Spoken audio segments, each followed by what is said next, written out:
Kita ini terkadang ya mudah sekali dibodohi ataupun ditipu oleh oknum-oknum yang tidak bertanggung jawab.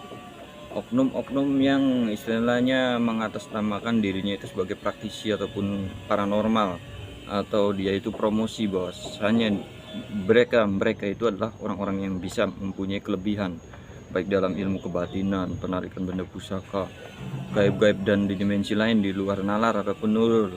Anda mending ngopi dulu biar pikirannya terang, bisa ngolah pikiran. Para sahabat sedulurku dimanapun Anda berada, salam seduluran dari saya Kang Irfan Cebong Cirebon. Seperti biasa saya hanya dongeng-dongeng, berbagi kisah pengalaman yang mudah-mudahan ada manfaatnya untuk berbagi untuk sesama, intinya begitu. Khususnya untuk orang-orang yang awam yang masih banyak yang bertanya tentang begitulah dukun santet di media penarikan benda pusaka. Yang namanya santet itu tidak sembarangan dan tidak mudah dikerjakan, dan adanya itu bukan di kalangan seperti kita ini, orang yang orang nggak punya, itu nggak ada yang namanya disantet. Jadi jangan ngarang dan ngaco para sahabat sedulur. Ada yang namanya santet itu, kita ini santet dulu pikirannya. Nih, ini tuyul nih. Tuh, tuyul dulu nyengir. Jadi jangan mudah ditipu dan tertipu oleh sugesti omongan-omongan paranormal, praktisi yang tidak bertanggung jawab, menambah-nambahkan rasa takut terhadap sesama sehingga mereka down, membuat psikis kita ini terkena ditakut-takuti sesuatu yang menurut mereka itu membuat rasa takut yang berlebihan. Anaman yang baik. Jadi zaman sekarang itu banyak orang-orang yang baru sedikit memiliki kelebihan, kemudian mereka itu sok-sokan lah bugana dan begini. Ada yang juga buka praktek bikin channel YouTube yang nggak jelas itu istilahnya arahnya kemana, justru membohongi umat, yang nggak jelas-jelas begitu para sahabat sedulur. Jadi entah arahnya kemana, yang jelas itu semuanya adalah hiburan. Tapi bagi kita orang yang awam, jangan mudah ditipu ataupun dibodohi, karena judulnya itu hanya pemanis buatan. Ada juga yang mereka ditulis di deskripsinya itu adalah bahwa video ini hanya untuk hiburan dan judul hanya pemanis buatan. Jadi yang semua yang ada di video itu hanya untuk edukasi ataupun karena begini. Jadi kita harus jeli melihat tontonan, jangan langsung mengambil asumsi ataupun promosi dari YouTube, berita dari YouTube yang orang sakti, orang hebat. Tuyul tuyulnya udah wes ready. Tuyul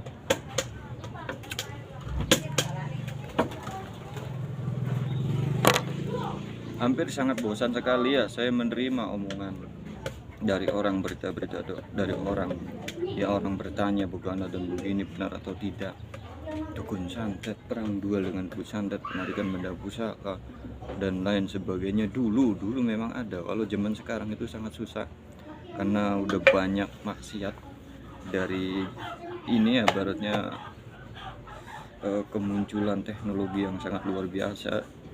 Jadi semuanya serba bisa diedit, bisa di glunggon, bisa diwarna-warni, bisa di lipstick, semua pinter pandai buat bungkusan untuk pencitraan, popularitas, bikin panggung, kemudian mereka narik keris lah, hebat lah, sakti lah, karoma lah, mauna lah, beginilah begitulah. Ujung-ujungnya mereka itu ya promosi diri bahwa dirinya itu ya sok istilahnya, saya sih nggak bisa, semuanya segalanya karena Allah, dilindungi sama Gusti Allah segala macam. Ini kayak semacam buat mainan yang kayak gitu, kayak seolah-olah buat mainan. Jadi kayak boro-boro mendapatkan keberkahan, karena di situ kita itu tidak sinkron, mulut dan hati ini tidak sinkron. Jadi mulut bercap-cap tapi di hatinya tidak mengingat, begitu. Jadi kayak mendustai, semuanya hanya untuk hiburan, hanya untuk membodohi, untuk hanya jadi kayak semacam buat mainan semua, nggak jelas artinya kemana.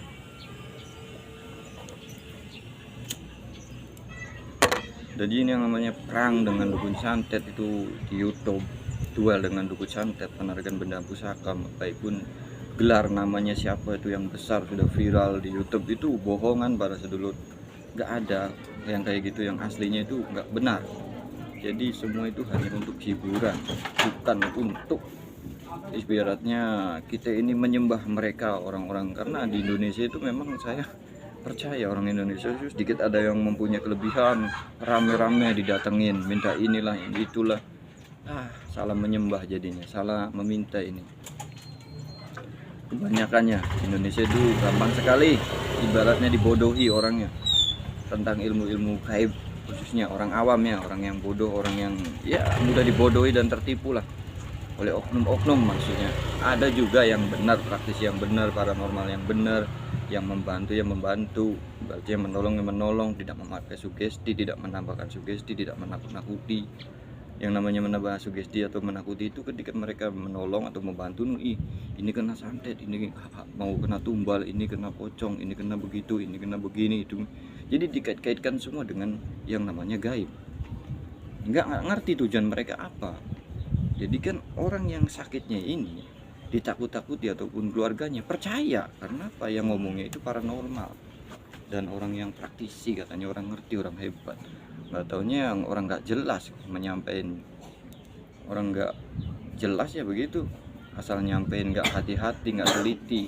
Jadi mereka ibaratnya gayanya mau menolong orang lillahi ta'ala karena Allah, malah nggak taunya malah nakutin orang yang bisa ngerti. Kalaupun mereka itu terkena gangguan jin, cukup diam saja ibaratnya, karena takut keluarganya ini nggak kuat mental, atau si pasiennya ini nggak kuat mental, kondisinya lagi sakit malah ditakuti. Begitu para sahabat sedulur, orang yang mengerti ya cukup dia, jangan mengsugesti. Karena apa saya berbicara seperti ini, banyak sekali orang-orang yang mengalami hal seperti ini. Ketika saya mendatangi seorang yang begini, katanya tuh kena tumbal, kena begini, katanya udah 3 paranormal, bilangnya kena tumbal begini dan begitu, ada saja anak maning baik, mungkin pegawaian nggak jelas, oknum yang membawa suasana semakin nggak jelas, nggak makin keruh, bukannya menetralisir suasana agar keluarga mereka tenang, si pasien juga semakin bisa untuk ada ibaratnya untuk melawan rasa sakitnya itu agar daya tahan tubuhnya kembali normal, waras. Malah ditakut-takutin, malah dibikin lemah, disugesti yang tidak. Ya makin gak waras, makin gak jelas, keluarganya pada menangis. Ini saya sangat sering sekali menemukan hal-hal yang seperti ini. Entah mereka itu tujuannya apa, oknum-oknum yang mengaku-ngaku paranormal, bisa ini dan bisa itu, nggak ngerti saya tujuannya apa. Bukan hanya 1-2 kali, puluhan kali, bahkan ratusan kali kayaknya saya menemukan yang kayak gitu. Ini bukan saya merasa diri saya sakti, hebat dan lain sebagainya, karena saya juga bukan lagi promosi ya, bukan lagi promosi ataupun promosi bahwa saya begana dan begini. Cuman pengen cerita pengalaman yang sudah saya alami, mengobati orang gayanya seperti itu tidak ada yang begana begini, itu dibikin-bikin. Kita simpel saja, orang yang sakitnya biasa itu bisa terkena gangguan jin jika seseorang itu mengaitkannya dengan jin. Dengan sendirinya jin itu datang karena kita berpikirnya seperti itu. Ada juga orang yang tidak mudah disantet karena apa? Mereka positif, tidak mudah dipengaruhi psikisnya, tidak mudah dibodohi, tidak mudah ditakut-takuti. Ya kuatlah, jin akan kesulitan mencari celah bagaimana cara untuk menyantet orang ini karena mereka kuat posisinya, nggak percaya, nggak mau ditakut-takuti, nggak dibodohi. Jadi kan kebanyakan masyarakat umum kan cepat mudah dibodohi, gampang percaya, gampang sekali terbakar ketika ada sesuatu yang seperti ini, langsung percaya, begana dan begini. Itu semua yang di konten-konten itu intinya drama atau nggak benar para sahabat sedulur. Sekali lagi saya jawab di sini, itu konten-konten yang nggak jelas dan nggak benar. Nggak tahu itu tujuannya untuk apa, untuk membodohi umat atau untuk edukasi umat, nggak ngerti, atau hanya untuk kepentingan pribadi mereka agar nama mereka itu terkenal, viral, sehingga banyak tamunya, nerima banyak tamu, dipuja-puja, disembah-sembah, banyak jamaahnya segala macam. Ini tujuannya untuk kepentingan diri. nggak tahu hatinya kemana. Begitu para sahabat seluruh. Ya ciri kalau mereka itu orang yang mudah marah, berarti mereka hatinya itu masih banyak hawa nafsu jinnya. Begitu para sahabat seluruh. Hanya untuk berbagi pengalaman. Jadi yang namanya perang duel dengan dukun santet sampai saat ini itu bohongan, tidak benar para sahabat dulu. Baik gelar nama apapun mereka, siapapun mereka, ibaratnya gelarnya apa, gelarnya ustadz, gelarnya ustadz ini, ustadz itu tidak benar para sahabat sedulur. Sampai saat ini kan masih banyak tuh, apalagi sampai saat ini tuh di TikTok cakodam segala macam. Aduh, zamannya lagi zaman gak jelas, udah ekonomi lagi sulit, banyak orang yang dibikin puyeng segala macam.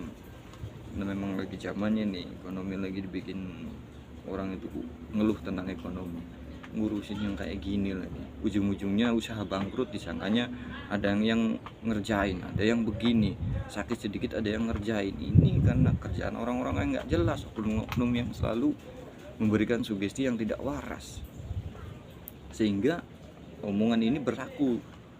Nah, dijual belikan pada orang-orang yang awam, orang kampung, itu cepat sekali menyebarnya. Nah ini karena itu langsung percaya, namanya baik. Kita ini dikasih akal oleh Gusti Allah untuk berpikir. Begitu banyak orang yang ngerti tentang seperti ini, saya yakin dan percaya. Konsultasi dan cari orang-orang yang lebih wawasannya tinggi, ilmunya yang udah paham dan tidak mau membodohi orang, intinya begitu. Tidak mau untuk menakuti orang, justru mereka itu meluruskan dan mereka itu menasihati karena saking kita ini menyayangi, bukan untuk apa istilahnya menakut-nakuti dan ada tujuan hasil maksudnya gitu. Nanti kalau udah hasil maksudnya ditipu dan segala macam, itulah oknum intinya. Siapapun anda, dimanapun anda, saya hanya sekedar berbagi pengalaman. Intinya yang namanya konten-konten sampai saat ini itu nggak benar para sahabat sedulur. Jangan mudah ditipu dan dibodohi. Yang terlihat nyata kan belum tentu benar. Saring dulu yang sumbernya dari media. Intinya para sahabat sedulur begitu. Udah sekian dari saya, kurang lebihnya mohon maaf. Assalamualaikum warahmatullahi wabarakatuh.